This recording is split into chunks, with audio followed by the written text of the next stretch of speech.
दोस्तों, क्या आपको भी लगता है कि स्मॉल कैप म्यूचुअल फंड में वेल्थ नहीं बन रही है? क्योंकि यदि देखा जाए कि सितंबर 2024 के बाद से आज यानी अगस्त 2026 तक स्मॉल कैप का इंडेक्स वहीं पे है, तो क्या आपको भी ऐसा लगता है कि वेल्थ नहीं बनेगी? चलिए मैं इसके लिए आपको एक उदाहरण बताता हूँ। एसबीआई स्मॉल कैप 2009 में चालू हुआ था और एसबीआई स्मॉल कैप 2009 से 2010 तक 2010 को उसने अपना लाइफ टाइम हाई बनाया था। जिसने उस टाइम पे पैसा लगाया होगा तो उसका पैसा 3 साल 1 महीने नहीं बढ़ा।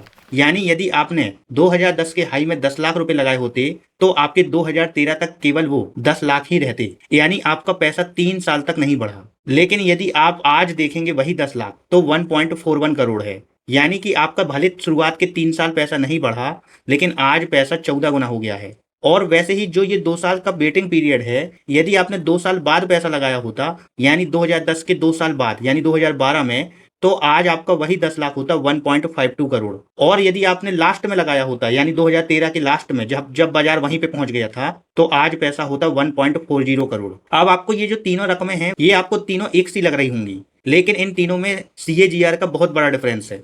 जिसने पहले पैसा लगाया उसका सीएजीआर कम था और जिसने सबसे लास्ट में पैसा लगाया उसका सीएजीआर ज्यादा था। इसीलिए यदि आप आज आपको पैसा लगाना है स्मॉल कैप म्यूचुअल फंड में, तो आज आपका गोल्डन समय चल रहा है।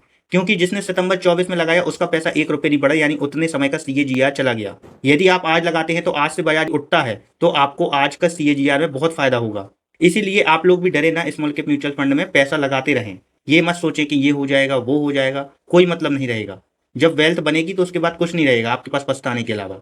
इसीलिए पैसा लगा लें, अगर है ज्यादा यहाँ वहां की बातों में ना पड़े, न्यूज के चक्कर में ना पड़े। ठीक है दोस्तों।